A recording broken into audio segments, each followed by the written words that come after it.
Hey, what's up guys? Let's go back to the second half. If you haven't watched the first half, please rewind my video and come back again so that you can have a better understanding of my contents. All good, sir? Alright. In ancient era, at even present, we don't have time. We work as hell, we are sleep deprived, and we're gonna be so swamped with tons of our life work. How'd you like it? As I said in the first half, we only have a limited time with 4,000 weeks. Most likely, I assume that you guys are wasting more time than you anticipate. I guess you believe you are okay. You might think you develop your time management skill, but nevertheless, you don't always have time. I'm gonna set you free from your busy life and break down the course of time management.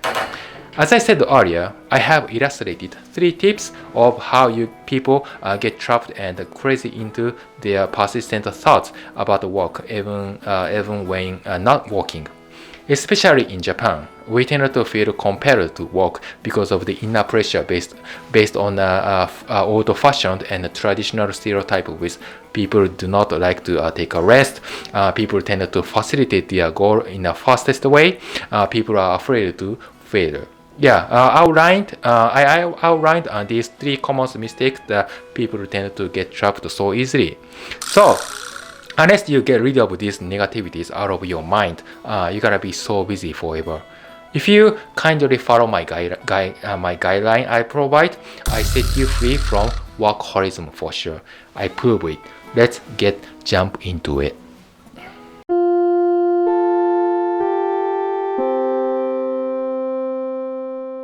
So, what exactly is a workaholic? What do we know about workaholism from a general perspective? Actually, the term workaholism has become a popular buzzword in Japan since decades ago. The history of workaholism is quite long. Personally, I think it's not gonna be resolved forever. I summarize what I learned from this topic as well as potential future direction to further advance research and theory. As the economy goes up, people work so hard. Simply, workaholism seems to be defined as an addiction to work. So, your work behavior patterns shift from your individual to an organizational goal settings that leads to a high work involvement and low work enjoyment at the same time, because you sacrifice yourself for your company. Especially if you put dozens of pressure on yourself for your family or something you really value the most, you tend to get deep into it. It is important to point out that workaholism shouldn't be confused with simply spending an inordinate amount of work hours. Workaholic can be a positive or negative phenomenon. Based on a work ethic, working overtime for more than 45 hours a month is illegal in Japan. Workaholism is supposed to be associated with a high level of eustress, which stands for present stress and other positive outcomes such as joy and life satisfaction and high performance.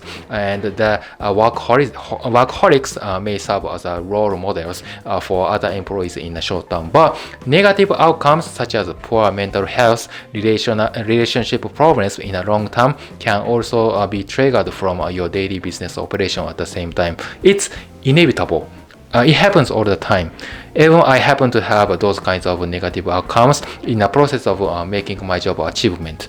Then what I do is to think twice what to do.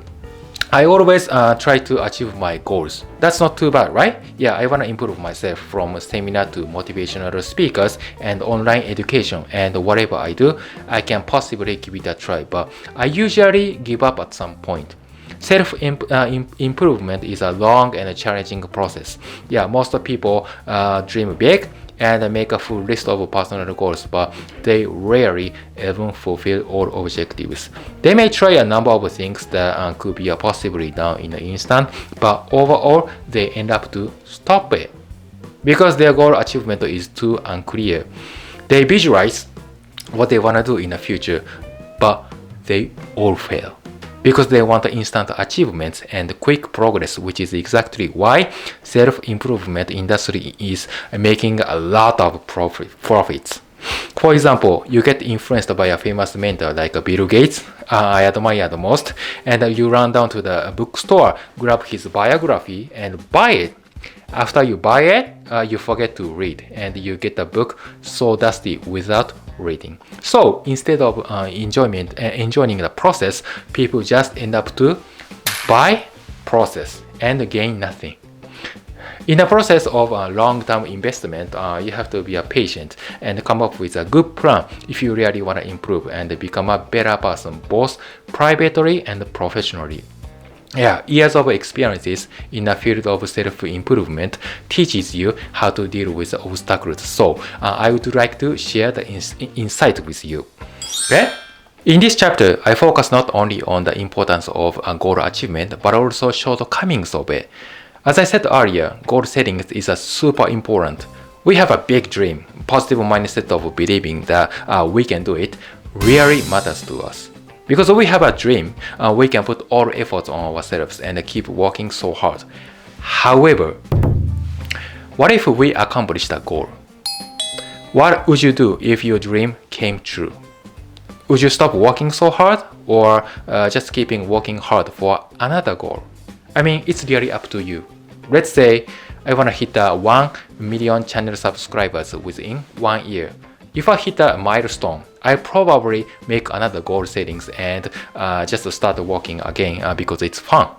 That means I'm enjoying the process of reaching my goal, right? On the contrast, if you are feeling exhausted and sluggish and even simple tasks feel overwhelming or find yourself so stressed out that you are quick to get angry or frustrated, you might be experiencing burnout. In other words, that's called burnout syndrome. That is a negative aspect of goal settings, folks. Burnout is quite difficult to describe. It's not a medical condition, at least. You may not realize you've hit burnout until it's too late when you are across the line between I really made it and let's go to the next stage. You know what I'm saying? Otherwise, you might be the type of person who likes to stay busy and might not recognize when you are doing too much or overdo it. Burnout can happen when your work-life balance gets out of sync. With life-work blood, it can be so difficult to put out strict divisions between your job and personal life, especially for athletes. Take a look at the Olympic medalists, folks. Okay, so all Olympic athletes are strive to get the gold medal at any cost, right? Yeah, they don't think about anything else but gold medal. The big project or big event called Olympic is assigned to them for bringing the gold medal back to their home country. They practice so hard every day, and practice and maintain high motivation to win the championship. Once they get the gold medal, their mission is complete. That means they have nothing else to do afterwards. I'm seeing some people having a very difficult time finding the necessity boundaries in order to manage their personal life and work demands. Unlike normal people like me, finding a balance is extremely difficult for them because they have no passion and they get tired of it. Yeah, there's so much passion, hustle, and spirit are faded away. Once they are free from tons of pressure, responsibility, and expectations, they don't feel like doing anything else anymore. Well, it's quite important to establish your daily routine, as I have introduced in other related videos. However, setting an alarm to a signal when it is time to stop working is one helpful technique. Writing down your to-do list is another technique that can help to make you what you need for the next step, right? Yeah, just write things down. You break down into small achievable goals. That is a wonderful way to approach things. You can cross those things off during the day. So for a more detailed case scenario, job burnout is also a common phenomenon. Looking at the workplace, for example, technology plays a significant part in any work field today. The system management you utilize in your company is accessible 24 hours a day. And especially now, with all virtual platforms, it takes our ability to disconnect from work and make more difficult to do. So I see some people across all the stages of their career who are saying that I need to do a better job, or look for another job. So if you are scared or you ain't in a position to quit a job, then you have to make a best of things. I don't exaggerate how skilled I am as an engineer, but when I sent my manager a letter of my resignation, he asked me to stay longer because he didn't want me to quit. So hence, I was actually needed for my company, right? I created job demand, but my passion is somewhere else. If you have an opportunity to communicate with your boss, manager, or someone higher up in organizations, you need to explain to them some of the difficulties that you are dealing with like that. Well, I kind of experienced job burnout. If I received a better job offer from another company, I may change my mind. Yeah, it can be for money, for job position, work environment, and whatever, but it's really up to you, your choice. If you don't necessarily feel satisfied at work, looking for something else outside of work would be good for temporary. For example, starting a hobby, volunteering, or joining a club or membership can often help. Although it can feel like overwhelming and challenging in a moment, you can recover from burnout like that. It's gonna come down to establishing a meaningful daily routine like that, and you're gonna be able to create and maintain both responsibility of your job and your personal life. Once you recognize your burnout symptoms, you are better able to take a break and recalibrate your action if you do feel your life becoming out of sync. As far as I know, American people's behavior, they are so good at it. Yeah, they are so good at how to handle a boundary between jobs and personal life. They can remove mindfulness of job achievement and productivity when they are on vacation. Japanese people, on the contrary, work too much. Yeah, they get workaholic. Even when they are on a vacation, they make a business plan and right away they do it after vacation is over. They run for first 1 to 10 points wins. What happens is that they overwork. Yeah, workload is off limit, and then their brain is fucked up. If you feel emotionally drained and unable to meet the constant demand, that's not good because you begin to lose your interest and the motivation that led you to take on a certain role in the first place as the stress continues.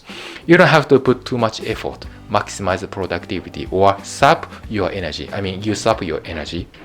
And you don't have to do any of it. So if you just get crazy too much about money, you're gonna be so down. Especially under Kishida administration in Japan, the government is still increasing the taxation, such as sales tax, corporate tax, income tax, and everything, as yen depreciation against the dollar goes on. Yeah, so we have about 50 kinds of taxes in total. They will be increased sooner or later. So under this particular circumstance like that, some rich people try to bring their money to the overseas countries such as Singapore and Dubai because they don't want to pay too much tax. Other people get prosecuted and convicted for tax evasions. They are punished by imprisonment or a huge fine or both. You don't want to do stupid as well. So, your hobby shouldn't be monetized for easy money. You do nothing for benefit, but just for fun.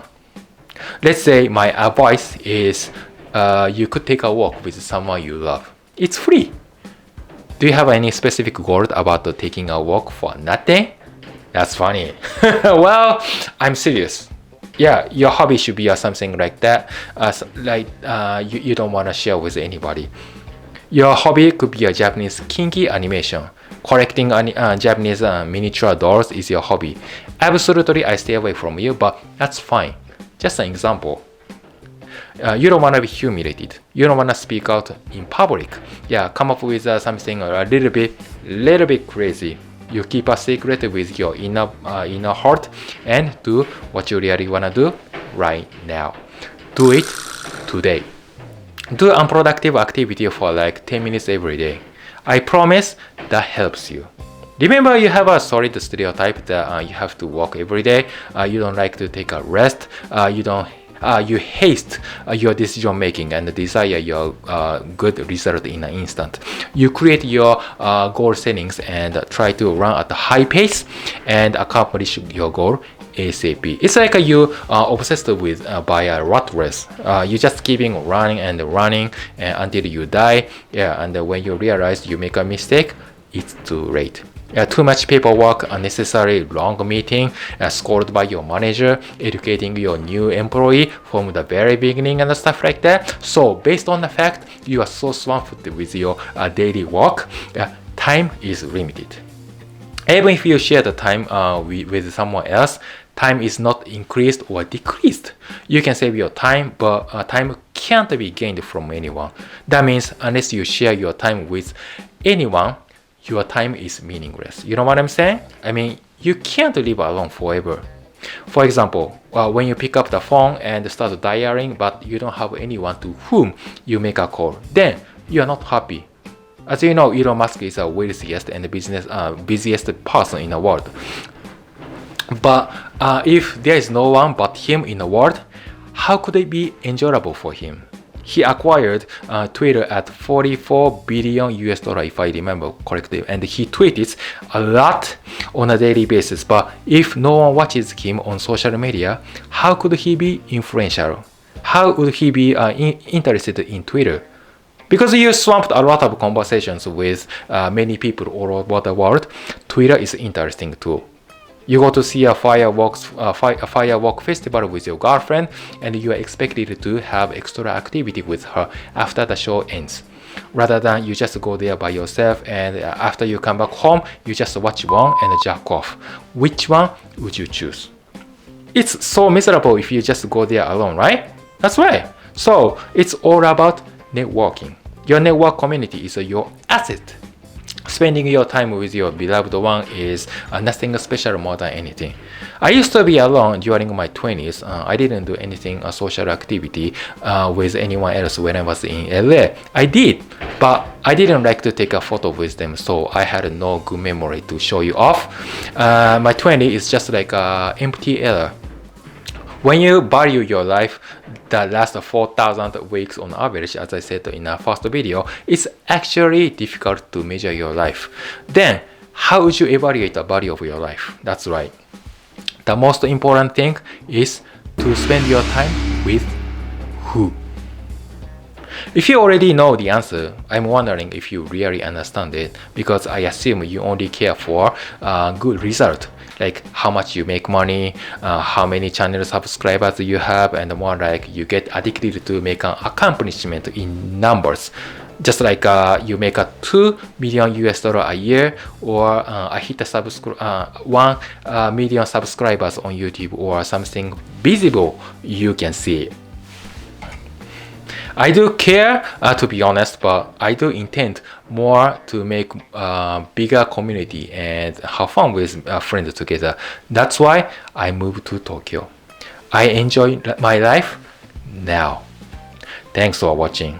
Now that you completed watching today's video, I want to congratulate on you, because you know what to do next. You still have some more weeks left until you die. Enjoy your life as I do now. ではまた。